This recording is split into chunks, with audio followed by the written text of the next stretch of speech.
Bienvenue dans cette nouvelle édition du QG News. Au sommaire de l'actualité, en République démocratique du Congo, la coalition de l'opposition répond au président Joseph Kabila. Elle promet des actions communes avec le peuple pour imposer le respect de la Constitution et la mise en place de l'alternance démocratique. Le 20e État admis au sein du marché commun de l'Afrique orientale et australe est la Tunisie. Cette adhésion était attendue par le pays depuis le début des années 2000. Elle a été officialisée lors du récent sommet des chefs d'État de l'organisation. Des BMW de l'amour et de l'aventure, un couple kényan a décidé de faire le tour du monde à moto en 3 ans. Leur but, explorer le monde, promouvoir leur culture et raconter l'histoire de leur pays. Mais tout d'abord au Nigeria, 15 sénateurs quittent le parti au pouvoir du président Muhammadu Buhari ce mardi 24 juillet 2018. La cause, les dissensions internes au sein du Congrès des progressistes à un peu plus de 6 mois de la présidentielle. Les rumeurs de défection massive couraient depuis des semaines. Ces 15 sénateurs ont rejoint le principal parti d'opposition, le Parti démocratique populaire. Le président du Sénat, Bukola Saraki, ayant des divergences avec le président Muhammadu Buhari, est soupçonné d'être à l'origine des ralliements massifs à l'opposition. En République démocratique du Congo, l'opposition réagit au discours prononcé le 19 juillet au Congrès par le président de la République, Joseph Kabila. Elle qualifie la déclaration du chef de l'État de coup de force et appelle à la préservation de la paix et de la stabilité en République démocratique du Congo. Reportage de notre correspondant Jacques Amboka. Déclaration commune de l'opposition congolaise en réaction au discours prononcé le jeudi 19 juillet par le chef de l'État Joseph Kabila. Lu par Delis Sanga, secrétaire général d'Ensemble, entouré des représentants de toutes les grandes plateformes de l'opposition, les opposants considèrent que le chef de l'État est dans une logique de coup de force. Ce discours confirme que M.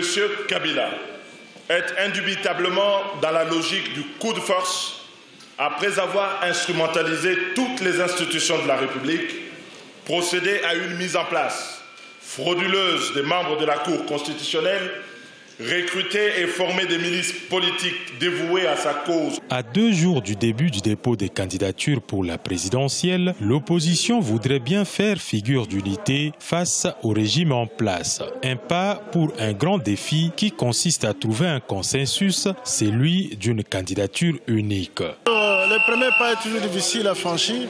Ça, c'est le premier pas. Je pense qu'au fur et à mesure, nous allons arriver à une candidature unique de l'opposition. Comptez sur nous, je crois que les failles du passé ne vont plus revenir. La présidentielle couplée aux 2 législatives sont programmées au 23 décembre 2018. Pour l'opposition congolaise, plusieurs facteurs entravent encore l'organisation des scrutins libres et transparents. Elle s'engage par ailleurs à lancer des actions de terrain afin d'imposer le respect de la Constitution et d'une alternance démocratique. La commission électorale nationale indépendante est contestée en Mauritanie. Une partie de l'opposition a demandé sa dissolution à la Cour suprême. Un nouveau président de cette commission a été nommé le jeudi 19 juillet 2018. Il s'agit de Mohamed Val Oud Bellal. Il a affirmé tendre la main à toute la classe politique du pays. Le scrutin des élections législatives et locales du premier septembre 2018 est supervisé par cette même commission malgré la contestation de l'opposition.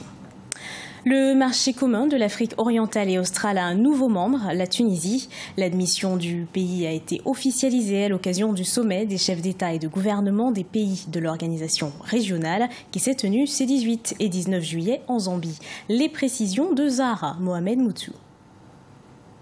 La Tunisie, nouveau membre officiel du COMESA.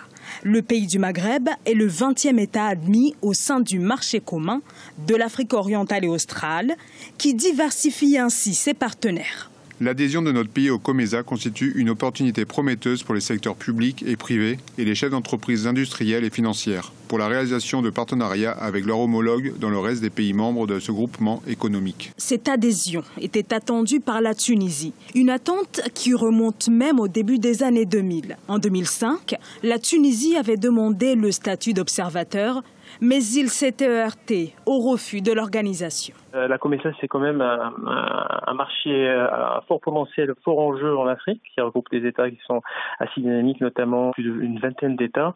Et aujourd'hui, la Tunisie a besoin d'une ouverture à l'extérieur, en complément de ces débouchés traditionnels sur le marché européen, en Afrique. Et l'opportunité d'intégrer la COMESA sera une bouffée d'oxygène dont a besoin aujourd'hui la Tunisie pour améliorer ses performances économiques qui souffrent aujourd'hui d'un ralentissement important du fait de la conjoncture nationale et également du fait du ralentissement de la demande au niveau du marché européen qui est le marché traditionnel de la Tunisie. Le COMESA, lancé il y a 24 ans, en remplacement de la zone d'échange préférentiel, cumule actuellement un PIB de 1 200 milliards de dollars. L'admission de la Tunisie, de quoi nourrir également cet espace désormais élargi à l'Afrique du Nord. Le tour du monde en moto, c'est ce que réalise un couple de motards kényans. L'aventure a débuté le 3 juillet 2018 pour une durée de 3 ans. Leur objectif est aussi de raconter l'histoire de leur pays et de montrer leur exploit au monde entier. Adidjatou Badawi. C'est à l'aide de leur moto BMW que les Kenyans Wamuyu et Dos entendent faire le tour du monde. Ils estiment la durée de leur aventure à 3 ans, un voyage que peu d'Africains ont eu à effectuer. Wamuyu et Dos disent vouloir raconter l'histoire de leur pays et explorer le monde. 2 raisons principales justifient notre voyage. La première raison est que nous apprécions vraiment l'aventure. Ma femme et moi sommes très extravertis et nous voulons faire le tour du monde en moto. La deuxième raison est que nous parcourons le monde en tant que Kenyans et en tant qu'Africains. Nous voulons raconter l'histoire de l'Afrique, non pas par d'autres personnes qui viennent en Afrique, mais par des Africains qui veulent raconter leur histoire. Depuis le début de leur aventure, ils n'ont fait face à aucun obstacle majeur. Les routes d'Afrique de l'Est, notamment au Kenya, en Ouganda ou au Rwanda, sont bitumées et les communautés les accueillent avec beaucoup d'admiration. C'est excitant et c'est aussi très encourageant de les voir, car depuis longtemps, nous avons toujours pensé que les gens du monde occidental sont les seuls qui voyagent et je pense que les choses tournent à plein régime en Afrique. Les Africains sont devenus plus conscients de leurs besoins. Ils comprennent ce qu'ils veulent et ils vont le chercher. Il a fallu 2 ans pour que Wamuyu et Dos planifient leur périple. En Afrique, ils se rendront en Tanzanie, au Malawi, en Zambie, au Botswana, en Namibie et en Afrique du Sud avant de se rendre en Amérique du Sud. De l'art maintenant avec Alida Bazié, une jeune styliste burkinabé. Elle promeut le Faso d'Anfani depuis bientôt 7 ans. Il s'agit d'un pagne traditionnel tissé à la main, un symbole du savoir-faire local du pays. Portrait dans ce reportage de Jean-Paul Ouedraogo. Arnel Fashion, du nom de cette jeune marque burkinabé, entend devenir l'égérie de la mode africaine. Derrière une si grande ambition, Alida Bazié, une femme qui ne manque pas d'imagination.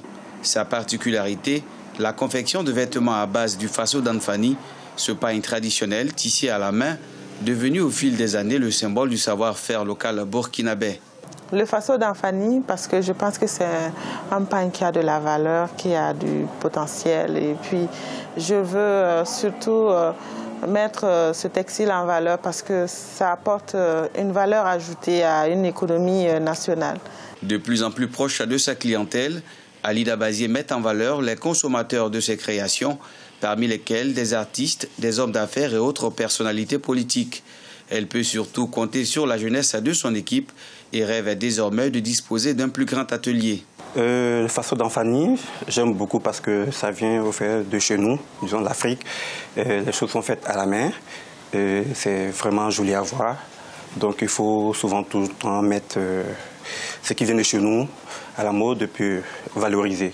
Il va sans dire que si l'utilisation du Faso d'Anfani est de plus en plus répandue aujourd'hui au Burkina Faso et dans le reste du monde, c'est grâce notamment à la passion et au talent des stylistes locaux comme Alida Bazié.